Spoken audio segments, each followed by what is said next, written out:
Welcome to Promethean Action Strategic Overview with Mike Stager, June 23rd, 2025. I'm sure many of you know, others don't, but just a few minutes ago, President Trump posted a truth saying that the war is over. He said, "Congratulations to everyone.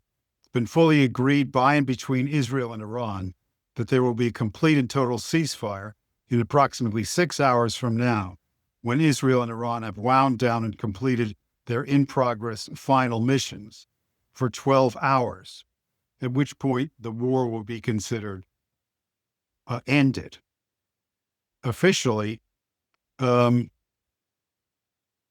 excuse me, officially, Iran will start the ceasefire, and upon the 12th hour, Israel will start the ceasefire. And upon the 24th hour, an official end to the 12-day war will be saluted by the world. During each ceasefire, the other side will remain peaceful and respectful. On the assumption that everything works as it should, which it will, I would like to congratulate both countries, Israel and Iran, on having the stamina, courage, and intelligence to end what should be called the 12-day war. This is a war that could have gone on for years and destroyed the entire Middle East, but it didn't and never will. God bless Israel. God bless Iran. God bless the Middle East. God bless the United States of America. And God bless the world. So, Mike, the floor is yours.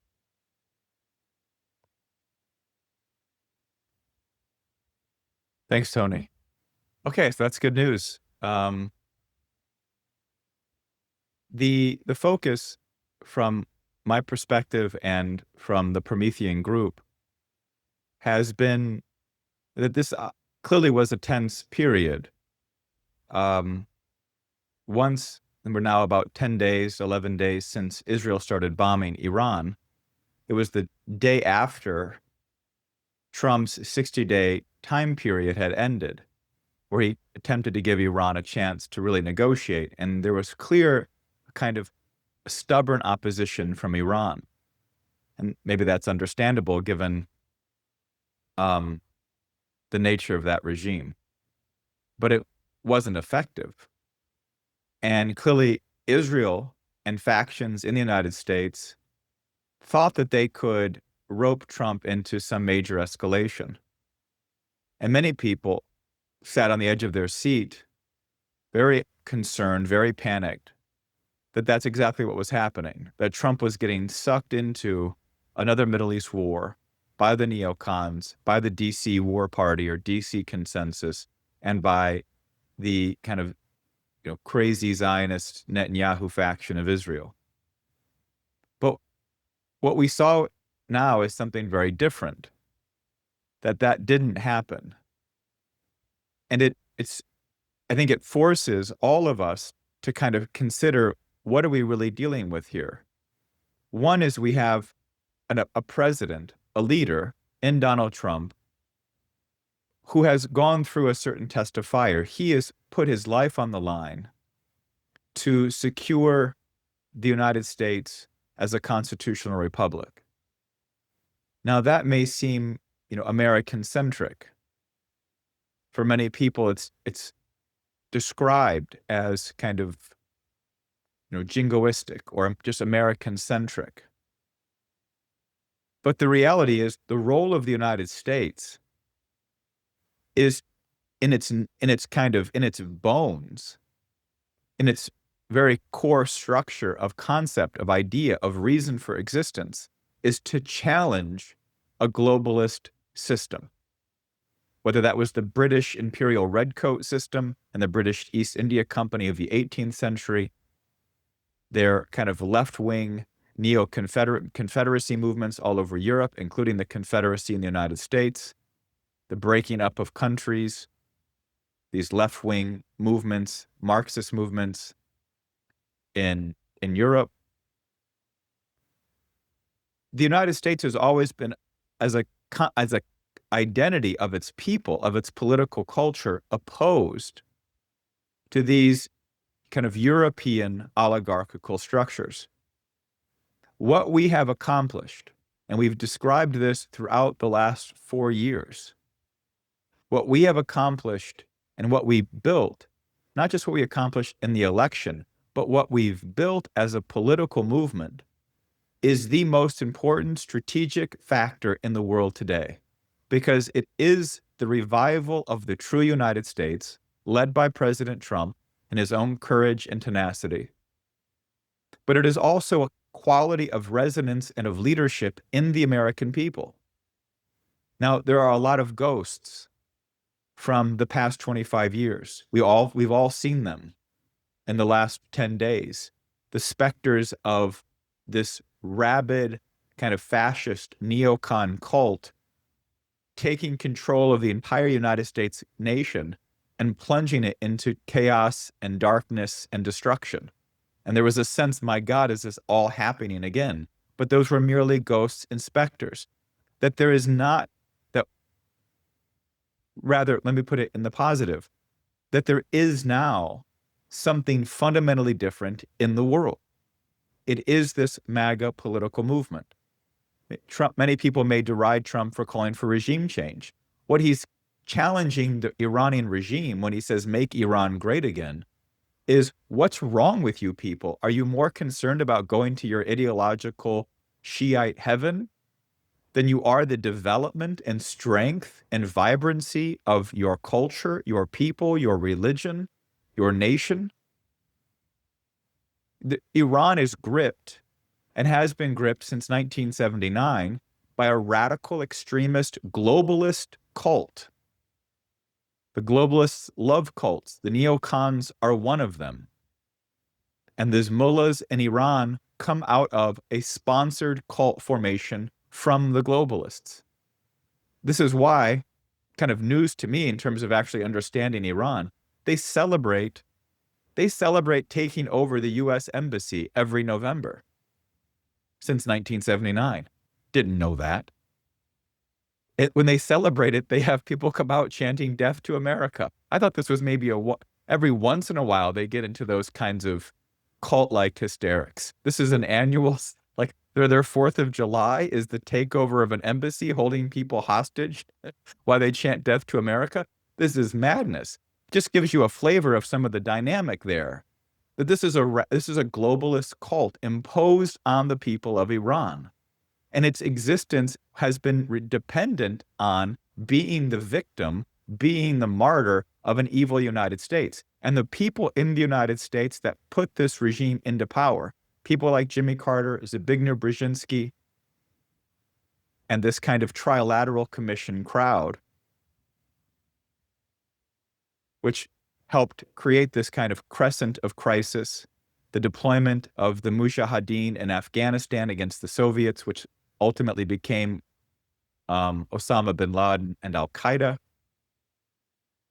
That this faction in the United States, as they were helping to destroy Iran, were also launching this kind of neocon imperial adventurism in the Middle East, as they were also implementing the massive deindustrialization by name, by explicit policy of the United States. And the Trilateral Commission was targeting Japan, East Asia, Europe, and the United States. The most industrialized countries in the world were targeted by the same grouping sponsoring this radical Islamic factions and fanaticism in Iran and throughout Central and Southwest Asia. These are the globalists. This is what we have waged a revolution in the United States against.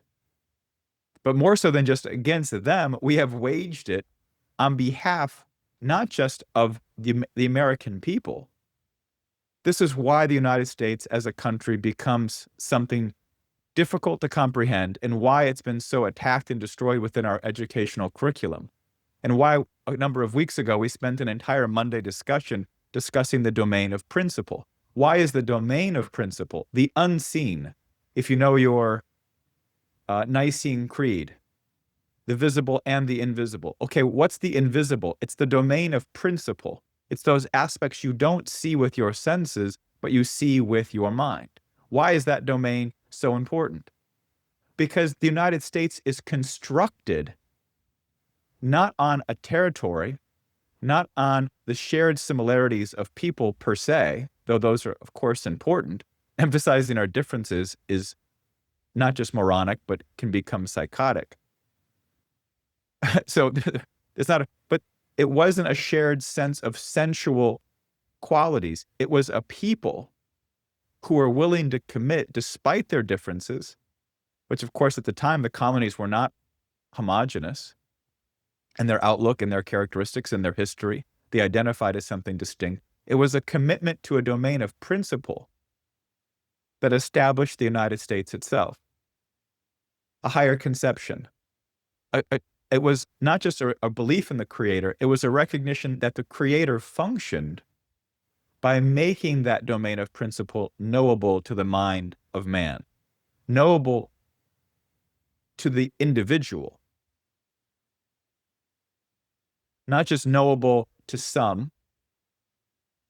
Maybe some have access to it, maybe some penetrate it deeper than others, but that the intrinsic characteristic of the human mind is access to the domain of principle, to the unseen elements of creation. To some degree, those elements that Augustine might describe the heaven of heavens. So when we revive the true United States, we aren't just reviving the United States' productive capabilities, its infrastructure. We are reviving, on a global scale, that sense of principle. This is what informs Donald Trump. He references his instincts. His top advisors and cabinet members who have known him for 40 years reference his quality of instincts. But what you see in President Trump is a quality, which is, instinct is a fine word, but it is a quality of insight. It's not a formulation. It's not a deduction from assumptions. This is what we assume about the world, and from there we come to logical conclusions, and that's what we're going to do. He doesn't act upon the precept that I don't want war, that means I will never bomb anyone. He's looking at the circumstances as they develop according to how do I get to the principle? How do I apply the principle of reshaping the global order? And so many people had fears that Trump was getting sucked in by the neocons, by the Zionists, by all these various factions, these boogeymen that a bunch of people in media constantly fill you with. Whether it's left-wing media, right-wing media, mainstream media, all of them have boogeymen. All of them have a kind of follow what I say because I know who the real enemies are.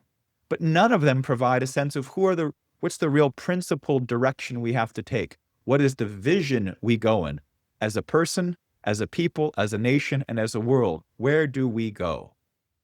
And that's what we try to develop here at Promethean Action. That's what we try to develop within these discussions. Where are we going to go? What's the future? And this is why President Trump is true quality of leader, because he has access to that domain of principle and he has insight. Because though we may have thought the trap was him getting sucked into a war, what he saw, at least from my hypothesis, he saw that he would be trapped into a state of utter weakness and he would be eaten alive by the piranhas in Washington if he didn't find a way to remain incredibly strong in this environment, because what he's pulling together is a complete reordering of the global system. And the core relationship of that is not dependent on Israel. It's not dependent on Iran. These are the kind of powder kegs or tripwires that the globalists have built over decades as a cultural dynamic to ensure that anyone's attempt to reorganize the global structure won't be able to, because they can set those tripwires. And Trump knows, I'm not going to be pushed off by these tripwires. I'm going to continue to pursue the broad scale strategic shift. So I imagine many of you are getting on our YouTube shows, our 15-minute, 3 times a week presentations by Barbara and Susan. Susan last Wednesday covered what Trump's comments were at the G7 event. Seems like a long time ago, just last Wednesday. But Trump his initial intervention when he's talking to Prime Minister Carney of Canada is to reference, why did you guys kick Vladimir Putin out? Why did you kick Russia out if you hadn't? And he mentions Trudeau and Obama. And this was done after the Ukraine coup and Russia's takeover of Crimea. He says Obama and Trudeau did this, basically weak and inept leaders who had largely helped destroy their own countries. Had you not done it, we wouldn't have a war today. Dialogue is the most important question. Foreign Minister of Iran, Araghchi, met with Putin today, left Istanbul. There was a possible summit in Istanbul today, but that, or last week, Friday, Saturday, between the United States and Iran, but that didn't come through. But Araghchi then goes to Moscow today to meet with Putin in a closed-door private session after their more public meeting. And it's very likely that Putin says, you need to get into line. You guys need to think about what's the long-term scope for Iran. How can Putin, what would be Putin's leverage in this regard? They're not strategic allies. They have a strategic partnership, but they don't have a military alliance. What's the basis of Putin's involvement? Russia has built the nuclear power plants in Iran, the one functioning at Bushehr, which Russians have continued working there throughout all of this process, all of the 12-day war, as Trump calls it. They're building 2 more nuclear facilities on that same location. They process all of the fuel for those nuclear facilities, and they also recycle the spent fuel. Russia is committed to Iran's nuclear power capability and its economic sovereignty. The question is the leadership of Iran fully committed to that? Are they willing to recognize what Putin recognizes perhaps better than any other world leader today? That the United States is a different kind of nation, and that within the United States there is a characteristic of principle, oftentimes muddied, oftentimes contradicted by its political leadership, but that it exists within its people. The evidence of Putin's strategic patience, because they've been gunning for a war with Russia really since the late 1990s. They launched an entire Islamic, fanatic, terrorist faction in the southern parts of Russia, in Chechnya and Dagestan today. They unleashed that in the late 1990s. Horrific destruction, nearly a kind of civil war in the region for Russia. Putin came into existence in that fight. He came into not existence, but he became president at that time. Putin's awareness of the imperial or treasonous faction of American leadership, he well understands. But he has also understood, for whatever reason, I can't explain it, but it's without doubt, he understands it perhaps better than almost anyone in Russia. We saw Medvedev's comments about threats of people giving Iran nuclear weapons. And Trump responded saying, well, now we know why Putin's the boss in Russia, because this guy's a whack job. And Medvedev has just been acting like a bit of a whack job. Tony Papert calls it a dark comedy routine, and it certainly probably is. The point is that Putin's distinct in Russia. He understands this quality in the United States. He saw it with Trump's election, and the Russians have been patiently watching to see how this political fight has emerged in the United States. I say all of that to say Russia and under Putin's presidency has measured effectively that this fight in the United States is of global substantive significance. That it's not a one-off. It's not a peculiar political movement. It is something coming out of the very bones and guts of the American political culture and history, which Russians know well from their own kind of response.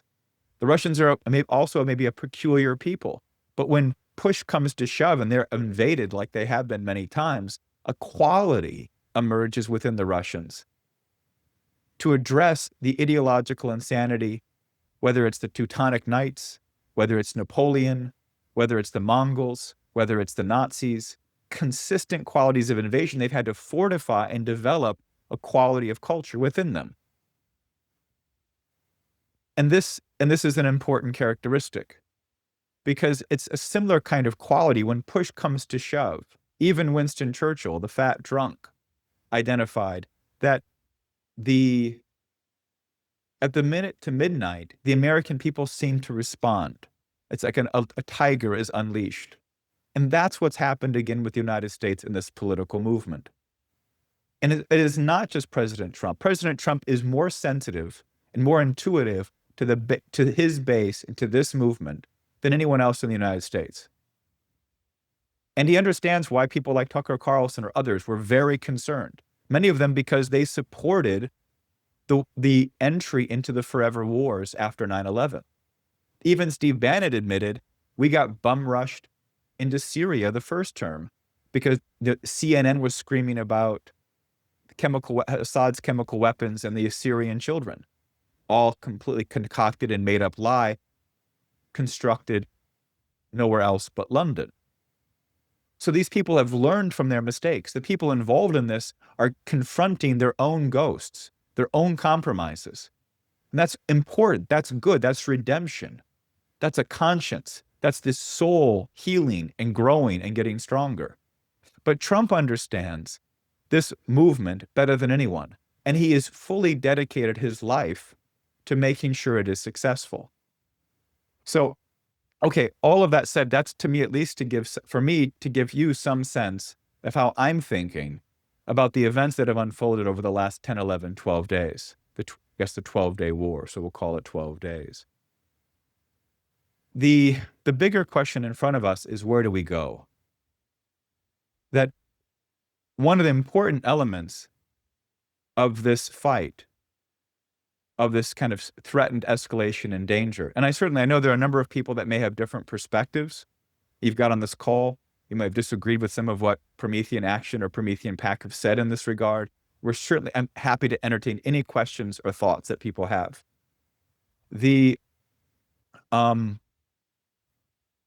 One of the important elements that have come out of this is, one, an increased potential to collaborate with Russia, which Trump increasingly will have. There will be attempts in the Senate to pass this massive sanctions bill targeting Russia, China, and India, literally. That's Lindsey Graham's program. When those nations may be the most critical nations, why would we want to injure India? Why do we want to continue to support Ukraine in a conflict it's only going to brutally lose? I mean, there's video footage of Ukraine forcing people into military consignment. And it's a brutal, like slavery, into this war. Why would we want to continue to support that and destroy the Ukrainian population? So so that's one factor. And it's not because all of this has happened, the potential is there, but it's there because Trump is going to be even stronger. He didn't approach this from a standpoint of weakness. He didn't try to say, well, I don't want to do anything too aggressive. He knows that he's fighting a real war against a faction in Washington, in London, in Brussels, that he's got to really wage a war on. Abraham Lincoln, once confronted with the role of the British in supporting the Confederacy, shipping, logistics, arms, guns, ammunition, was asked about it. He said, first we defeat the Confederacy and then we defeat the British. And President Trump, I think, understands that similarly. We have to deal with the fight at home as much as we deal with some of these bigger and broader elements. That's another element that has emerged in this conflict, that the MAGA movement clearly had people who have a completely different worldview. This movement, they have a completely different worldview. They believe that they in some ways maybe are opportunistic in wanting the benefits and fruits. And I'm sure in many ways they identify with elements of it. Rebuilding our manufacturing, the working man and woman, the average American, they see its political potential. I'm sure many of them like it, appreciate that, because many of them probably come from that. Many people in politics who are completely corrupt are just very ambitious people who come from working class backgrounds. So it's not as if they're all like aristocrats or something. So they can appreciate it. But as a worldview, they don't own it. They don't identify with it. It's not in their heart and soul. We saw this when Vivek Ramaswamy and Elon Musk, but especially Vivek Ramaswamy, took this question of H-1B visas and started to basically denigrate all of the American people as incapable of doing advanced science and math and technology because we're a bunch of lazy bums who like Saturday cartoons when we're kids. It's like, okay. And of course, that's just absurd and obscene.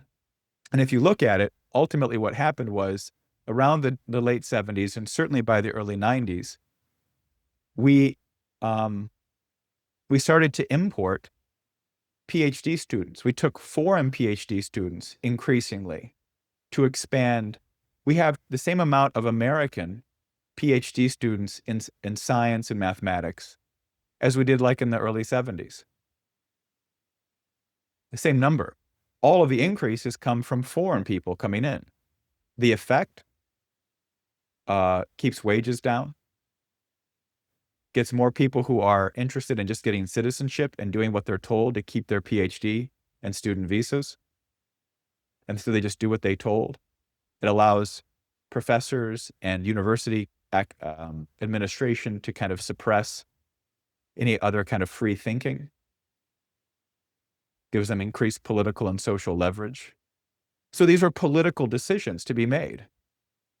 So Vivek decides to say he represents the libertarian wing of the MAGA movement. Well, there is no libertarian wing of the MAGA movement. Now he's attempting to run for governor in Ohio. I don't think he'll do very well. We'll see. But there was a clear factional difference. And we see that today with Trump going after Thomas Massie, that the libertarian wing in Congress, many of them supported Ron DeSantis in the primary. So first of all, what's happening there? Given everything else that we're in a war with politically in our country, why would you be supporting Ron DeSantis, even if you're a libertarian and Trump's not?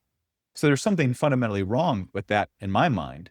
But then you just say, they're against the role of government. They're against the tariffs because it's government intervening into the free market. I don't remember the free market being talked about in the Bible. I don't remember the free market being talked about at the Constitutional Convention. I don't remember the free market being discussed in the halls and the public and the pubs and taverns of New York and Boston and Philadelphia in the process of ratifying the Constitution. I don't remember the Austrian school being something that Abraham Lincoln looked to, or William McKinley, or Ulysses S. Grant, to the industrial orientation of the country, or Thomas Edison and Alexander Graham Bell, or George Westinghouse. Were they Austrian schools? Were they Ayn Rand? No, because that's all foreign European oligarchical nonsense. So that kind of libertarian idea that they're great on foreign policy in many regards. But again, they believe in a code when we should never do anything. We should never drop bombs. Well, are you just wanting to maintain your ideological purity? Or are you willing to wage war and run a country against a faction that wants to manipulate you, trap you, seduce you, as much as they want to outright just destroy you and annihilate you? Both elements are operating constantly against President Trump and our movement. They don't get it. But what's more interesting with this fight around the war, that's just one element of how the MAGA movement has to kind of find, what is it? What's our soul and identity? And you only get that with these kinds of fights and disagreements. There has been now a real fight. What is MAGA foreign policy?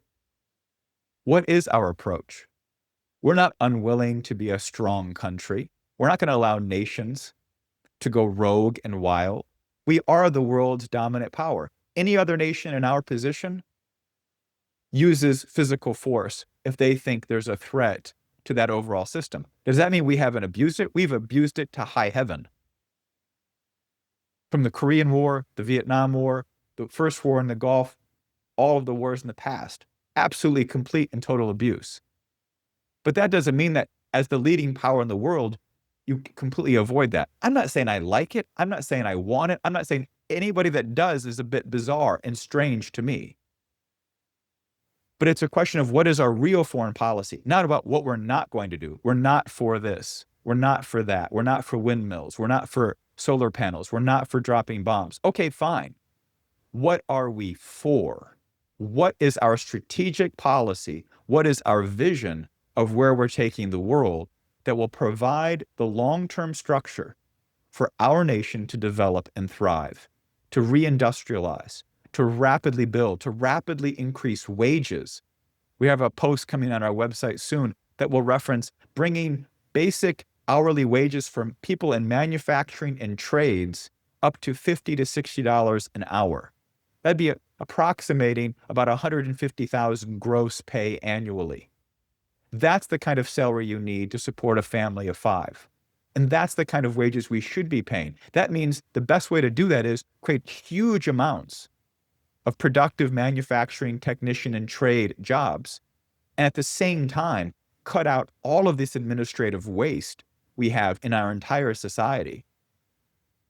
Put those people into productive work, bring down costs to some degree, and increase wages substantially.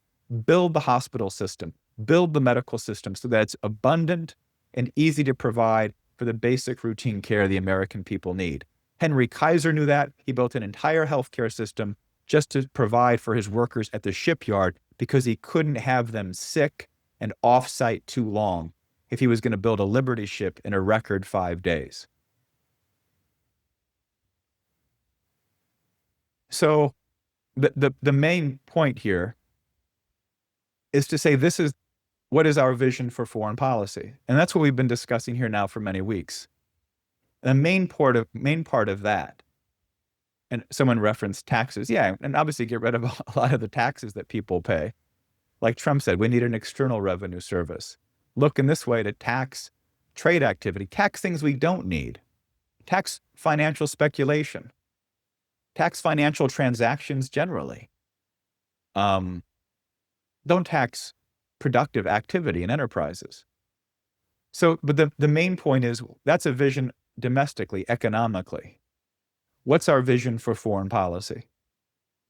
And the crux of that is going to be a partnership or an entente. There's a reference in French, entente cordiale. It means a kind of an understanding between us.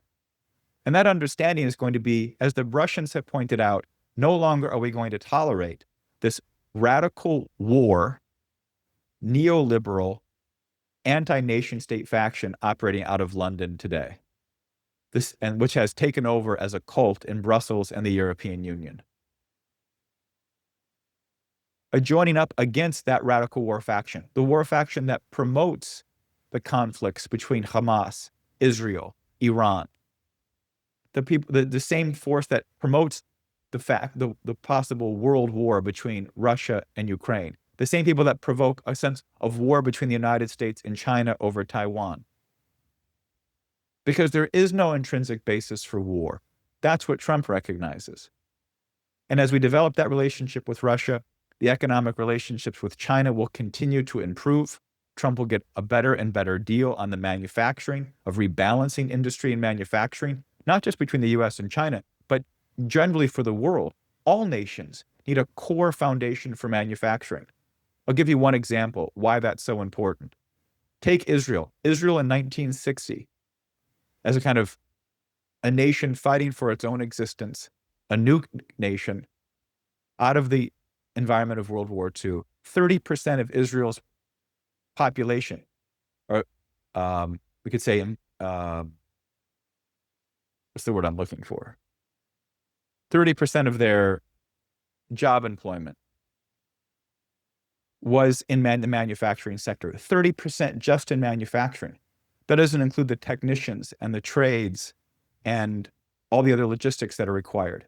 It was a viable industrial nation. What's happened since globalization? Well, Israel's now has 10% of its population in manufacturing and production, similar to the United States, a similar kind of collapse. All nations need that. There's a political and economic and cultural stability to having a broad base of manufacturing. It puts more money in more people's pockets. It distributes wealth in a natural, market-based distribution of people that are doing critical and essential work for the society, get paid a living and decent wage to raise families, have community, and have a political and cultural outlook.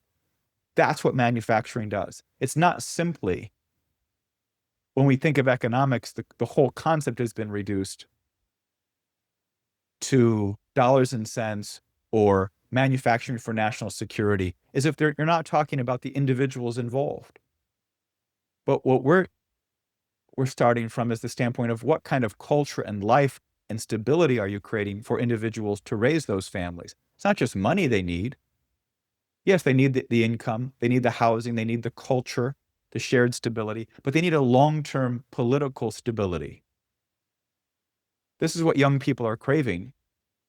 They want a stability by which they can then decide what kind of culture they can create. Can you imagine being 20 today? What kind of culture are you going to build on the top of total chaos, of total uncertainty, of increasing levels of anxiety? You can't create in that environment. You try to preserve, you try to just exist, survive. You need that long-term stability. That's why the relationship between the US, Russia, China, and India, those four nations, are perhaps the most critical. The European nations have no longer any real and valuable international significance. They may in the future. France has got a horrible immigration crisis, overwhelming multicultural destruction of France. The same is true in Great Britain. They're going to have to address and solve those problems and pull together some viable direction of the country. Germany is not unsimilar. Japan's got a complete collapse, as does South Korea, in their population levels. They have to shore up what are they going to be as viable long-term countries. These are the so-called industrialized nations in the world. They've completely been destroyed over 50 years of globalism. The other nations, Russia, China, India, all have growing international significance, major populations, major resources, major international significance. If we're going to stabilize the world long-term, to give a long-term structure to this process that all nations can trust and support, nations in Africa, nations in South America, nations in Asia, then it's going to be that kind of coalition, that kind of entente cordiale between those nations, which can provide the long-term stability. And I think the core relationship to that, and I think Trump sees it because there's a clear capability with President Putin's leadership to create that kind of dynamic with Russia. It doesn't mean maybe there'll be problems and it won't work, but there's a recognition, even in the Russian people, this may be the way out of a growing sense that the world is falling into a pit of world war, that there's a way of escaping, that the United States is now offering that kind of olive branch based on the principles of its own founding, of its own constitution. And it's that kind of vision, that kind of stability that I think Trump is operating from. That's how he dealt with this crisis. If you don't have that composition, or at least that domain of principle, I'm not saying President Trump would agree with everything I said or any of it, but he's at least operating from some composition in his mind in that domain of principle, which allows him to thread the various traps and threats of escalation that exist, to try to pull together a coherent world. Because he well knows he can't accomplish making America great again if he doesn't create also a stable and new global order. The two are commensurate. They're synonymous. They can't exist without one another. And the United States is going to be a leading driver for that new system, for that new global system. So anyway, it's been an incredibly intense 12 days. I think all of us probably watched many of these events with bated breaths. But that's what I wanted to present tonight. Tony, if you want to come in with any of your thoughts, and then we'd love to hear what you're thinking, questions, challenges to maybe what I presented tonight, and just an engaging discussion like we normally have. So thanks for attending, and Tony, I'll throw it back to you.